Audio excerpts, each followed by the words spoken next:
G'day everyone, welcome back. Yeah, if you've seen my Instagram, you've seen what I've done to myself. So went motorbiking with Georgia and a few others on last Monday, so a week ago. Today's Tuesday. And yeah, didn't have the right protective gear on, fell off, got my gumboot caught, burnt my leg quite badly. So yeah, out of action for, last week. I'll show you what the go is. It's there it is there. It's a big burn on the top, little one on the bottom. Oh, did you see that? Yeah. It is healing, it's not too bad. Yeah. Not ideal at all. So yeah, not a good role model for the kids either. Yeah, feel a bit stink really doing that. Like, I should have known better after all my years of motobiking and racing and stuff. Sold all my gear when I sold my bike, and of course, yeah, didn't have the right PPE. So don't be like me, make sure you always wear your protective gear. And yeah, that's right, we're splashing out, we're buying some protective gear, both for me and making sure Georgia's all good and all her stuff. And then yeah, I'm going to get myself a better bike and we're going to have some fun, but we're going to do it safely with the right protective gear. So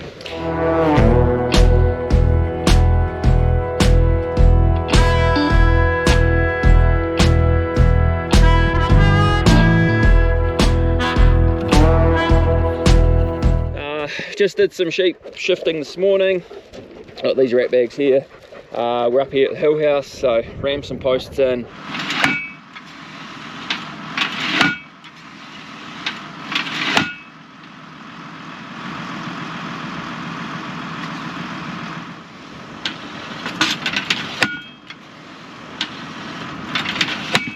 Just gonna finish this fence off. One more job with a digger up here on this track, and we can finally tick this job off the list and move on to the next one, which will be the new hut out the back and walking tracks and stuff, but in amongst making sure we get all our stock work done. Strainers are all rusty, not ideal. Come on.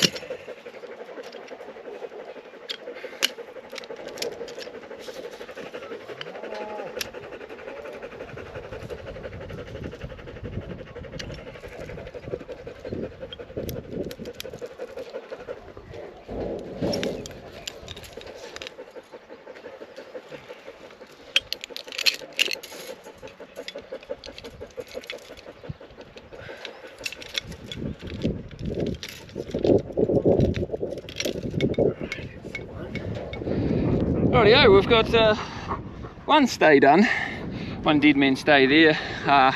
We've got a couple of breast blocks to do, one more stay at the top, and then we've got our barb to do, which takes some time.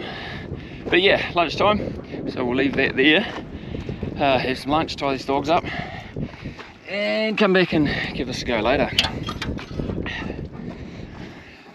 So at the end of the day, we've just been plugging away at this. Pretty much got it all done. Got our stays, got our breast blocks. All I got to do is tie off the wires. They're just change trainers on there at the moment, like this. So tie off the wires. A few more insulators on the flat standards for the electric. And what else we got to do? Oh, finish off our figure of eights, and then just do some railing up there, swing a gate. All done. So hopefully we'll get on to that tomorrow. The helicopter may or may not be here tomorrow to spray about 30 hectares of gorse and broom out the back. But right now it's about 5 o'clock, but right now I'm just going to go muster a hill paddock for tailing on Thursday. So the last mob of tailing that we've got to do for this year. So we'll go and see if we can do this, and hopefully we won't get fogged in. Get up here.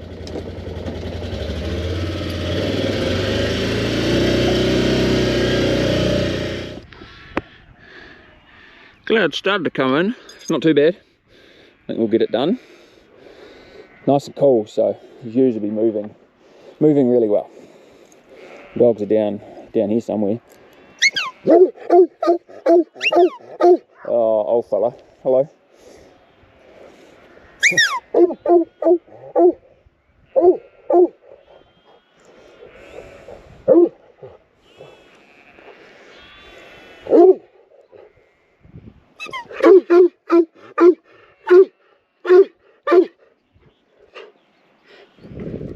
Poof, get up.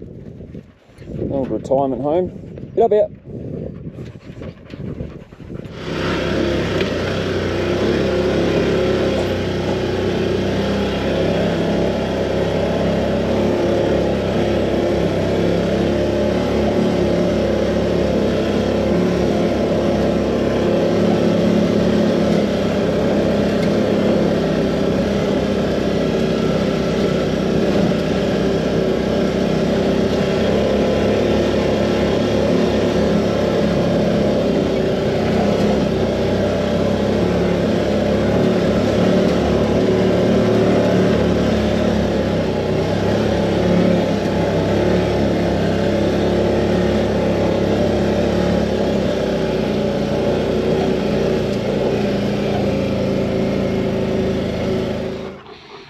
Red!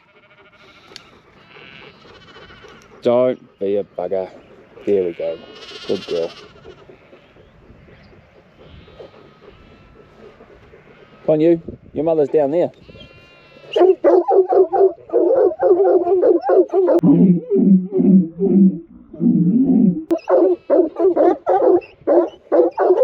That'll do, that'll do, that'll do. That'll do! Quiet. Will I go? Will I go? So nearly there. If you've been following along for a wee bit, last summer I put a fence down that ridge where those ewes are running down here. The paddock used to go over that ridge and then down into an epoxy tight 90-degree corner. It was horrible to muster because they would all go down there and sit in the scrub, and you didn't know whether you'd got anything until you went down the bottom and had a look back up from the top. Oh. So that piece is going into pine trees next winter.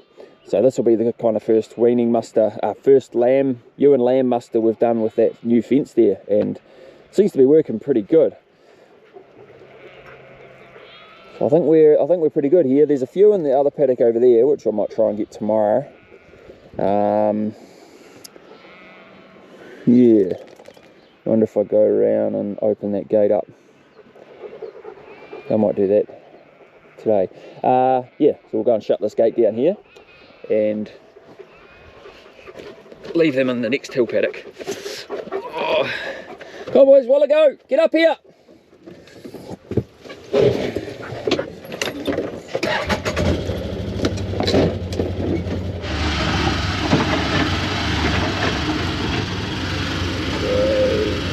A bit breezy coming down here. So you've got to think, if it takes off, where am I going to go? Take it very quietly, try not to lose traction. Red! Red! And while trying to get the ewes through the gate as well.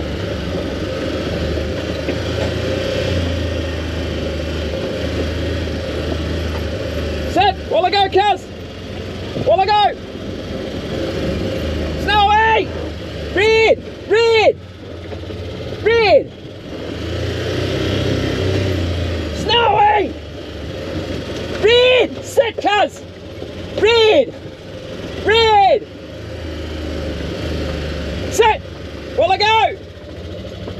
Snowy! Red! I put a bungee over that gate to stop the cattle coming through there up into this hill paddock. Yeah, of course the ewes, Poxy ewe didn't want to go through there. But that's right, she's walked through there now. And I think at this stage we might have got a clean muster of this paddock, which is always good. Snowy! Stop being a pest. Snowy, come.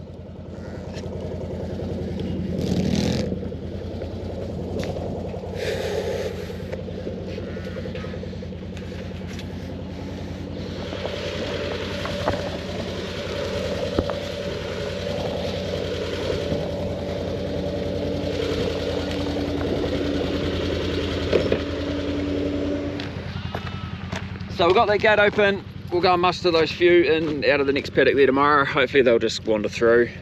But we'll shut these other gates so no ewes can come back.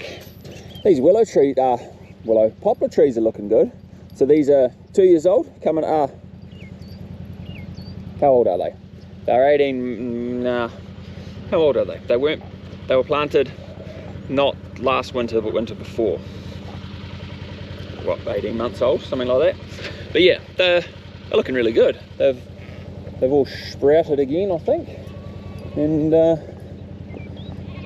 yeah, beautiful. Come on, Snowy. Little rat bag, come. Yeah, we'll go and find your mother.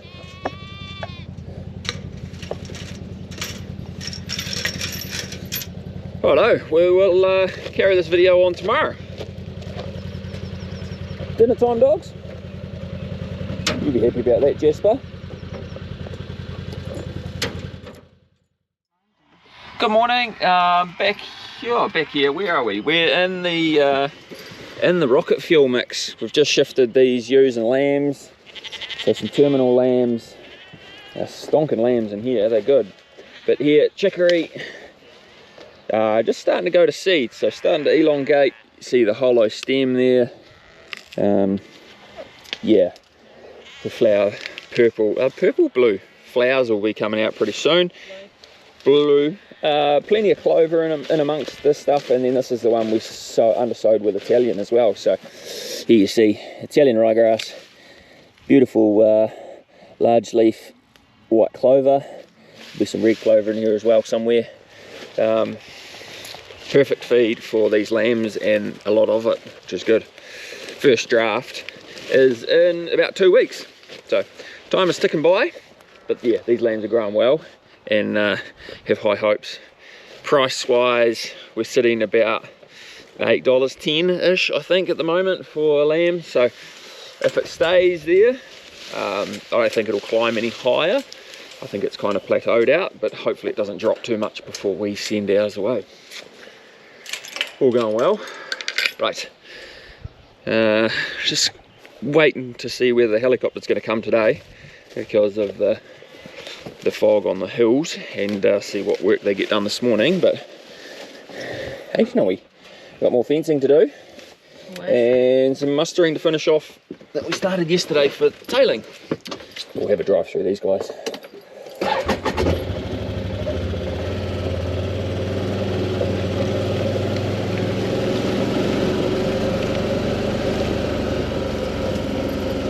Some of those tails are quite long, aren't they? Yeah. That one's a bit horrendous. Big Kiwi bum. Yeah. Yeah, and that one over there.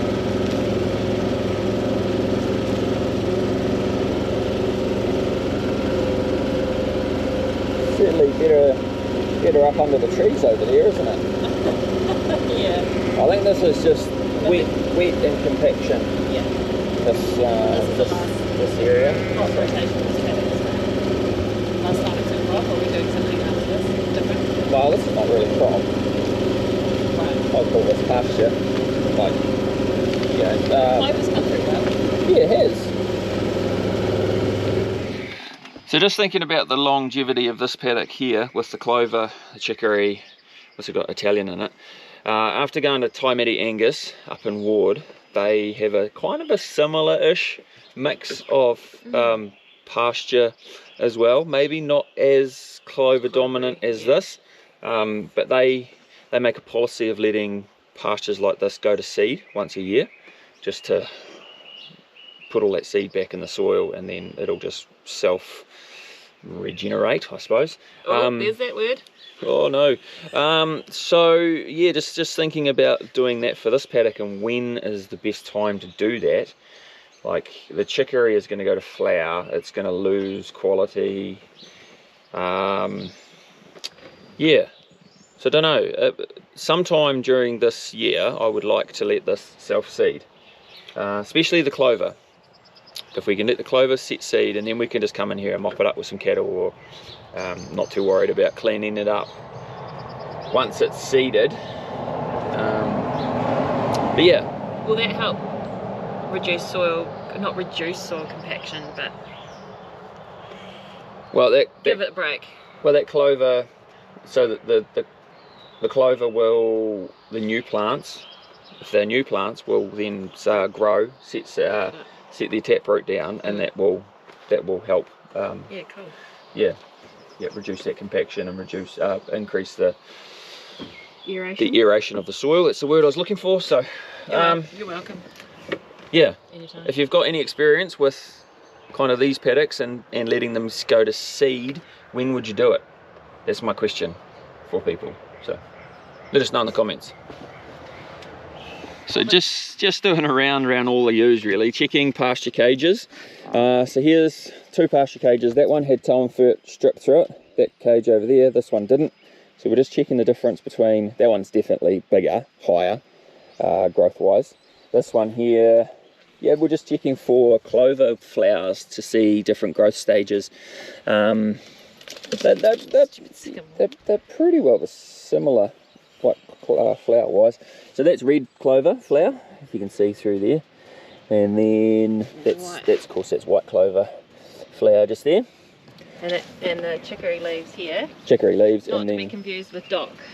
And then ryegrass, just one of the Barenberg ryegrasses in there as well. So we just, Is it plantain? No plantain in here. No. Oh, but it shouldn't be in here. It wasn't sown, but doesn't. Might just be like a dandelion. Doesn't mean to say that it's not. Yeah, there's plantain everywhere. So we're just going around figuring out what mobs to join together. So like I said, we're 2 weeks away from our first weaning draft, or first prime draft, and yeah, so we need to start making cutting some baleage or locking some paddocks up for baleage for supplement for next winter, just because we used absolutely everything this winter. So you just got all those decisions to make, and then also talking about the decisions that you are reaping now, with the consequences you're reaping now. So how big the lambs are all to do with lambing date, survivability, things like that. So we'll make a full video of this coming up maybe in the next week or so, couple of weeks. But all those decisions about lambing date have a big effect now, because now's where you start, you know, it's your revenue period. So you start profiting from those decisions, or you see the financial consequences of them. So what were the 3 R's that you used to talk about? Revenue, was it 3? Oh, Doug Avery's ones. Revenue, recovery, and rest? Yeah, that's the one. Yeah. So the three periods throughout the year. And that's applying to the animals and the land. Yep, and the financials, yeah, so it's everything. Yeah. Not us though. No, we don't get a rest. Right, let's go check the singles, the big singles. So the big mob of first cycle single lambs, just had to drive through them. What are we going to do there? Yeah, we're starting to lose kind of control of some of the grass paddocks as well, so we do need to set up some baleage or bring some heifers over here, or yeah, we're starting to get into, like, we're 2 weeks away from mating for beef cows, so potentially we could bring beef cows down here and mate on the flats as well. So we've got a few options for controlling pasture. It's just trying to get the best, it's going to tick the most boxes. Let's try and find the right decision. I don't think there is a right decision, it's just a decision. Yeah.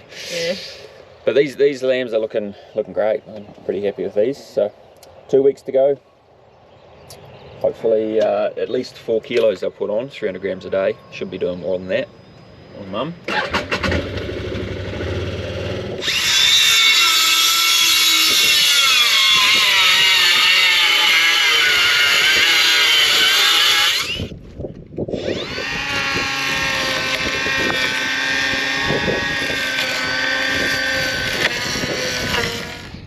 Oh, up here at the hill house again, finally getting some finishing touches done here.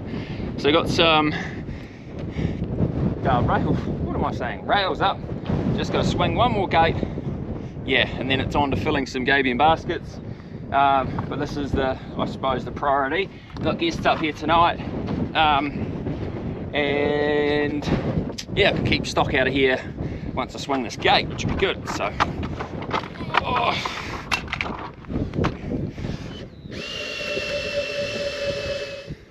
throw a bit of grease on my gudgeon.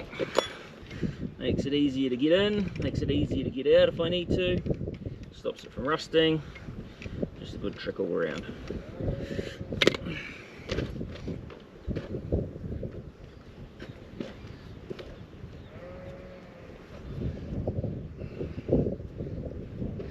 Right, and because I'm lazy, got our tool, screw it in with that.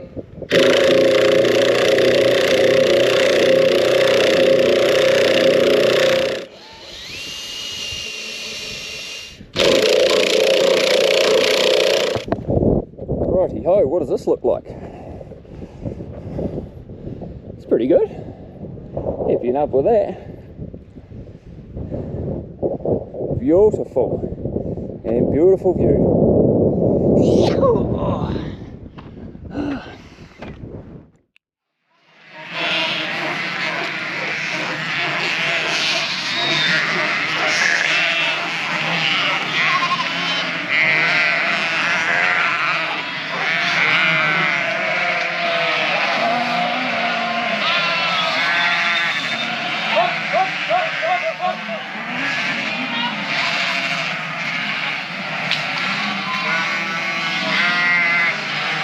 Right, workers are doing well. Good morning, welcome back. Last day of tailing. This is the last mob to do. So these are maternal or hill ewes, second cycle, singles and twins all mixed together. About 150 ewes in here, so probably 200 odd lambs, something like that. And yeah, we got my leg to get dressed this afternoon, so hopefully we'll be done by then, and I don't damage it too much in this process.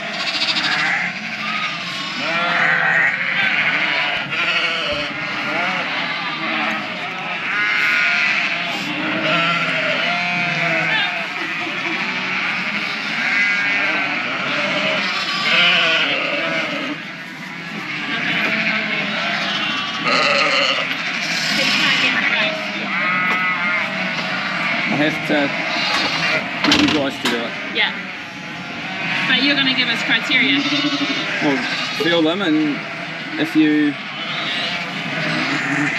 do, you know what a normal udder feels like. Yeah.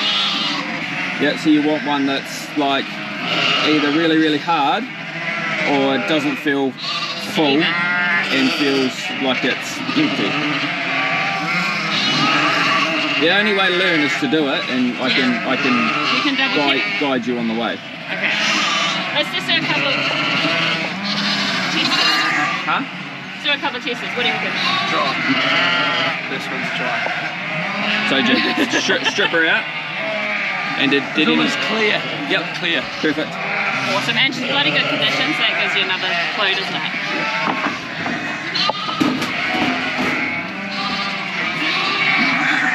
So just wet drying these ewes again, pull out any dries, then they can go down the road, go off to the works, and we can prioritise the feed for the ewes that need it.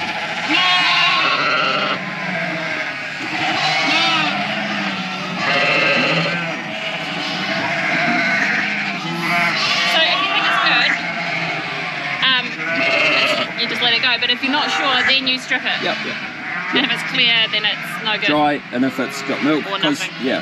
Sometimes if the lamb's really like stripped her out, it'll take a couple of goes to get some milk out. Oh, okay, yeah. Just gotta pull it.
So we've got the same operation going as last time with the maternals. So ewe lamb's getting 1 mil of Smart Shot Selenium B12, ram lamb's getting half a mil, they're getting earmarked, ram lamb's getting a ring on their balls, and they're getting their tails, and then with the vet marker, when I let them down, they get a spray of fly repellent on their bums. Oh, I pulled it too fast. Oh no, it's done. Don't listen to me.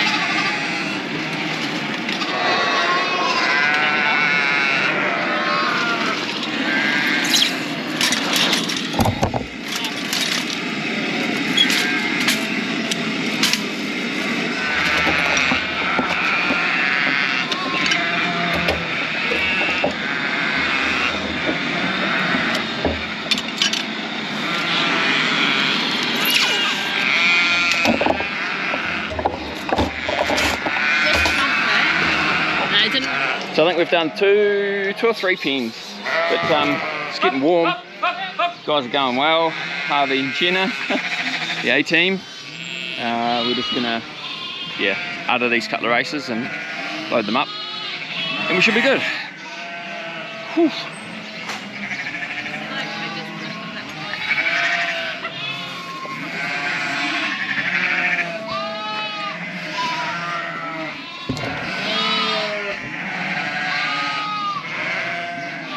So last mob done. What are we, 280 something ewes, 11 dries, 240 odd lambs. So this was a mix, singles and twins. Yeah, beauty. Lunchtime. And then I'm off to the doctor. Thank you guys. You're welcome. No worries. So I went and got my wound. Snowy, leave them alone. My wound dressed, my burn dressed. I'll chuck a photo here. It's healing up well, yeah.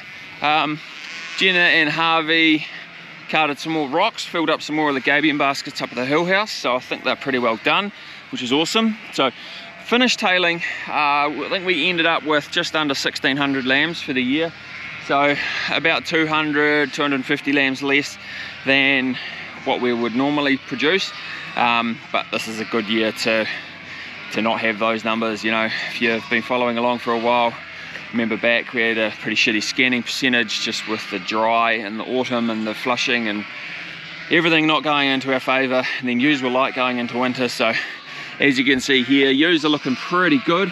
There's a couple of lighter ones in here. Lambs are looking amazing. Lambs across the whole place are just cranking along, so it's less numbers on, we can do those animals better, and yeah, we should come out pretty good, I think.